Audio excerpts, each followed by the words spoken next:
Hi there. Welcome to Blisszystitches. As you all know, it's another moment for a wonderful experience when it comes to fashion. So, today we are going to be going through the stitching part of this coat shoulder dress that you're going to be finding displaying somewhere around the corner of the screen or on the thumbnail of this video. So, if you're just seeing this video now, you want to click on the link below and go watch the tutorial on how to draft and also cut this particular dress on your fabric or on your pattern paper, and then come back to watch the sewing video. So why I choose today for the sewing episode is because, like I promised the beginners in the today, we are going to be going through the sewing of this particular dress, so I won't fail to be uploading on the channel, so those that are starting up with us as beginners can follow up and also learn something new every single week. So without no further ado, let's get into the video. But before we do that, if you are a returning subscriber, you're very much welcome. Thank you for your support, your likes. We appreciate the times that you share our videos to new ones. So, and also to the new subscribers, you're very much welcome to our channel. Thank you for being a great support. Let's get into the video. Okay, so as you all know, on the cutting video, we had to cut this tiny piece, and that was supposed to be for the loop that we're going to be making use on this particular dress.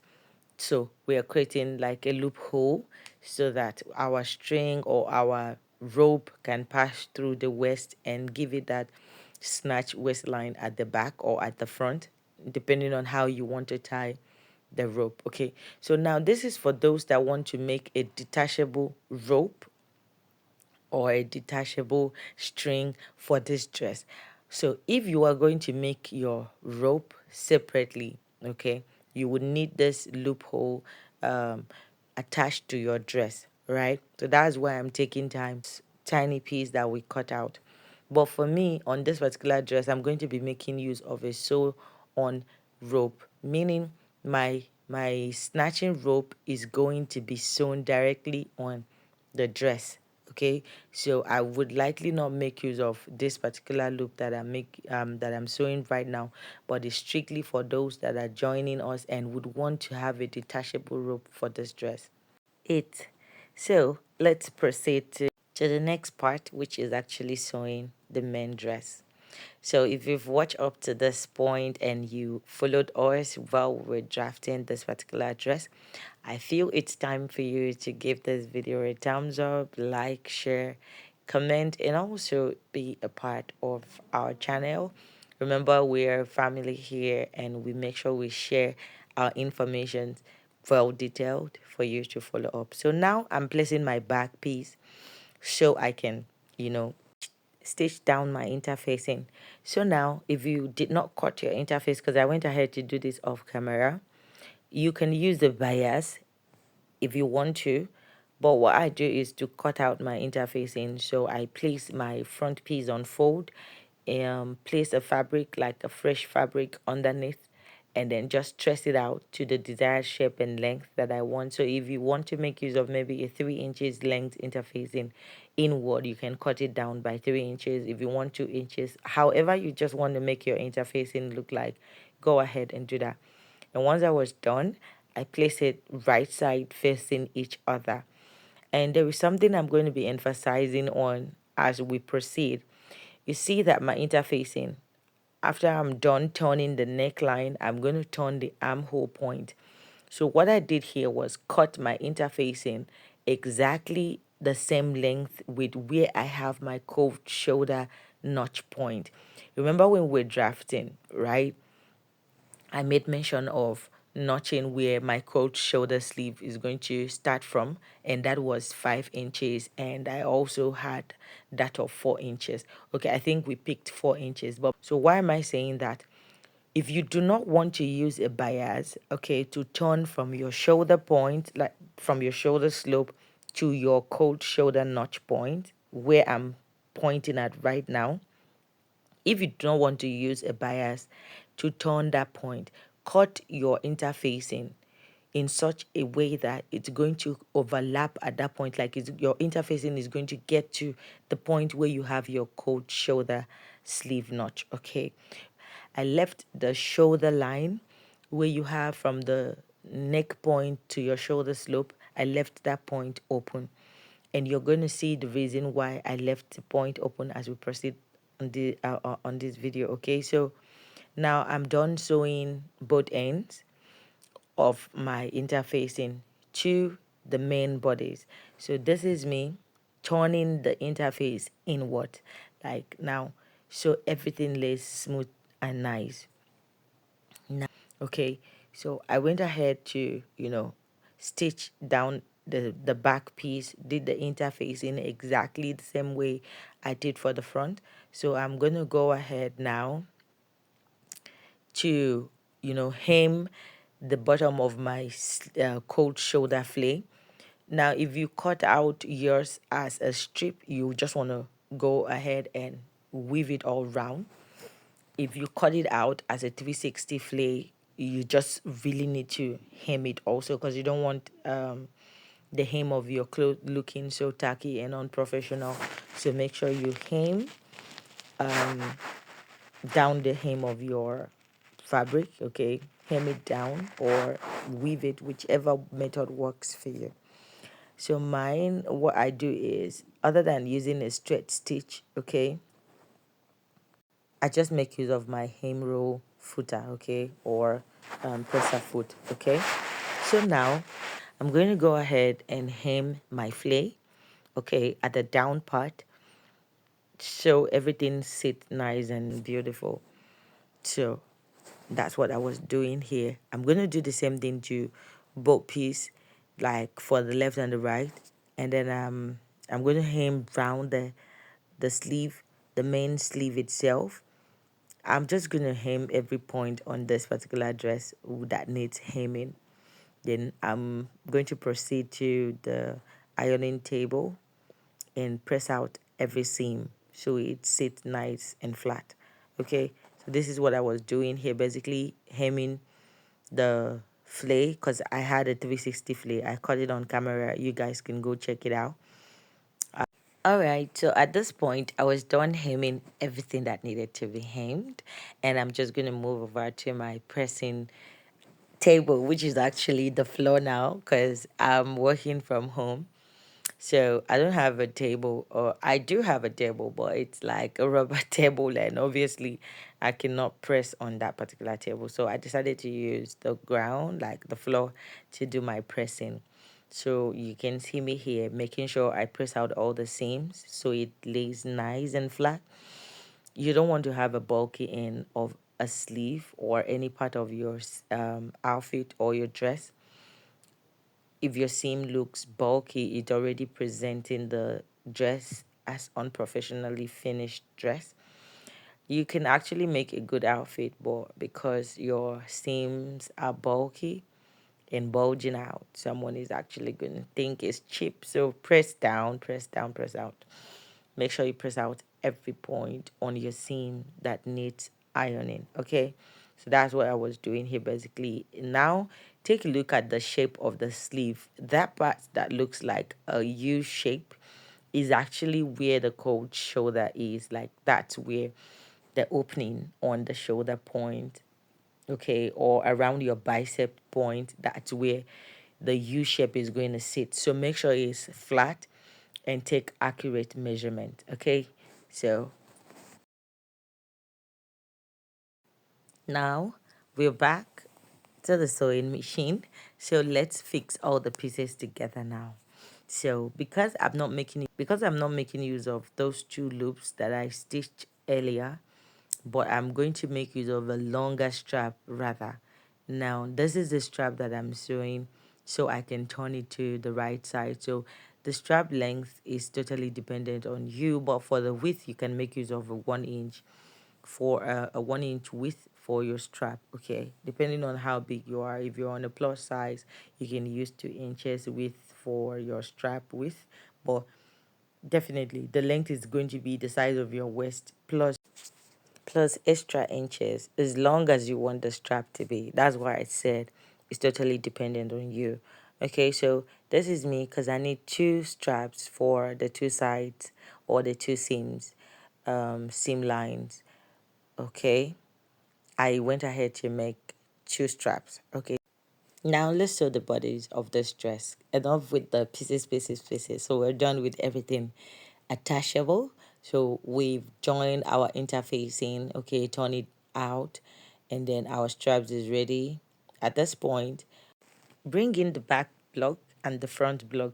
So now the back bodies is going to be the first one, whichever way works for you. Because here I was placing my front border. Since there is no slit, there is no zipper to this dress, you can actually identify the back and the front with the neck width and the neck depth. Okay, so the way you can identify the back and the front part of this dress is using the neck line.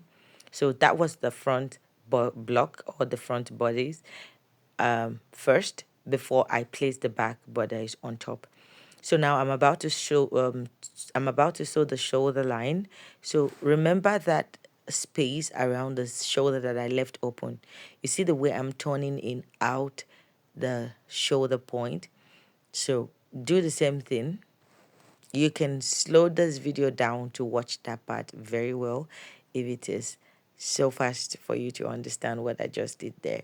The reason why I'm doing this method is to give a very clean seam line on the inside and also on the outside of this particular dress. You don't just want to go ahead and join your front and your back shoulder block just like that. Okay, you want to hide the seam. So I want my seam to be hidden, and that's why I left those shoulder points unstitched at the early stage. Okay. So now I fix my thread and I'm about to stitch it down. So use 1/2 inch to stitch the shoulder. Remember when you were drafting, you added 1/2 inch while cutting on the fabric, or while you were drafting on pattern, you included your 1/2 inch seam allowance around the shoulder, around the armhole, and also around the cold shoulder sleeve opening. So I went ahead to stitch down with my 1/2 inch here on the shoulder point. I'm still going to show you again with the other shoulder, like the other part of the seam, how to hide your seam lines around the shoulder point. So just pay attention. Now I'm going to turn it over when I'm done stitching both ends. Watch, that is the front and the back block. So I'm going to use one of the interfacing of these 2 blocks. Now I'm going to open through one of the interfacing, place the other side and bring it out. Make sure all edges align, and then I'm going to stitch it. So that's just what I did here basically, and you're going to see the finished look. The front and the back seam is going to be hidden at the end of the day from inside out. That's the right side of the fabric and also the wrong side of the fabric. You won't be able to spot out any seam line. Now let's work on the coat sleeve. Okay, so you see the armhole point from the shoulder down to where I have my cold shoulder notch. You see it's all covered up, and that is because I cut out my interfacing to meet up with that point. Okay, the part that I left on stitch is because I'm going to place my sleeve around that point, so they would be stitched at the end of the day. So lay out your borders like this and bring in your sleeve, your main sleeve. I'm not talking about the flare now, the actual sleeve that you cut out.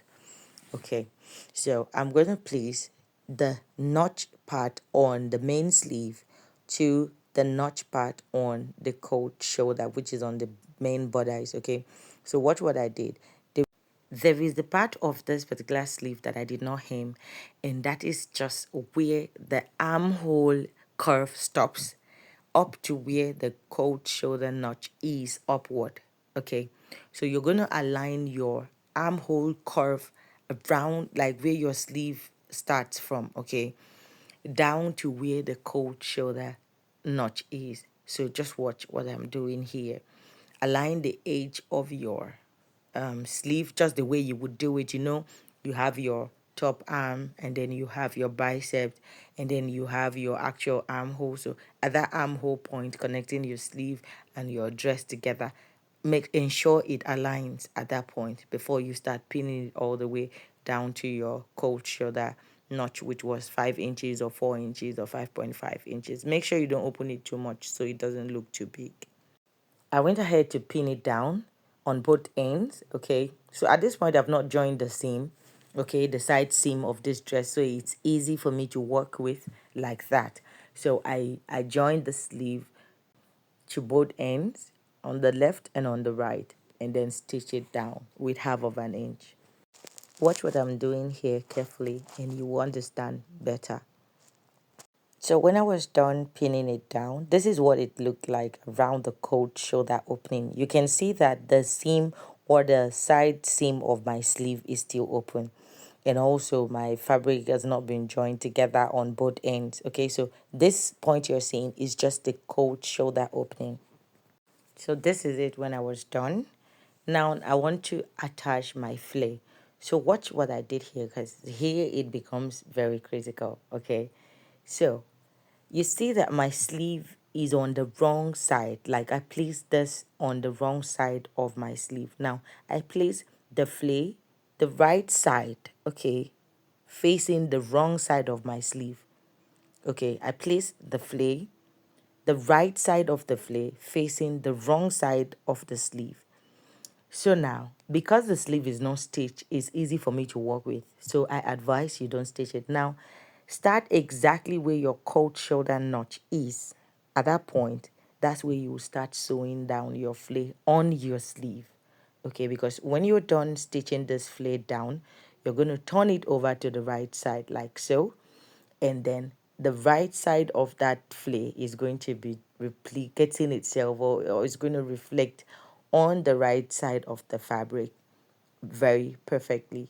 Now go ahead and stitch it from one coat shoulder notch to the other side of the coat shoulder notch, and then stitch it down from one coat shoulder notch to the other coat shoulder notch with 1/2 inch.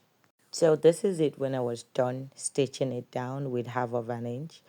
And now you can see that the wrong side of the flare is facing the right side, okay, of the main sleeve now from outside, okay.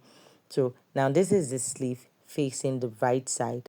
Now watch carefully. I'm going to repeat the exact same thing I did for the other part of the sleeve on this part of the sleeve. Now you can see that this is my main sleeve, right? And that is the coat shoulder opening. That's why I'm taking my time now. So my sleeve, I'm facing it, the wrong side is facing up now, right? I bring in my flare and I ensure that the right side of my flare is laying facing the wrong side of my flare. I place my my flare from the coat shoulder notch, okay, on the other end, and hold the midpoint for both the flare and the main sleeve together, because you want to ensure they align. And then go over to the other side of the coat sleeve, okay, see the where the flare is, and that is the notch for the coat sleeve. Okay, so I'm just going to place it like that, and then I would give it a stitch all the way around.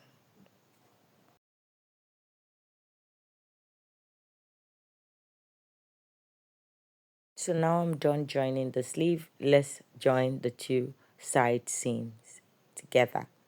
So I place my armhole of the front block to the armhole of the back block, okay? And I'm going to make sure that both align and sit very well. So remember when we were drafting for the strap, we came down on the waist point by 1 inch. So now that 1 inch or 1/2 inch is going to aid where you will place your loop or where you place your strap. So that is the point I was, you know, emphasizing on here.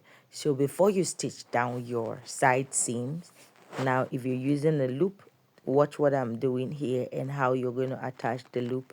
So your one leg of your loop is going to be on the 1 inch that you notch, and then the other leg is going to be exactly on your waist point line, okay.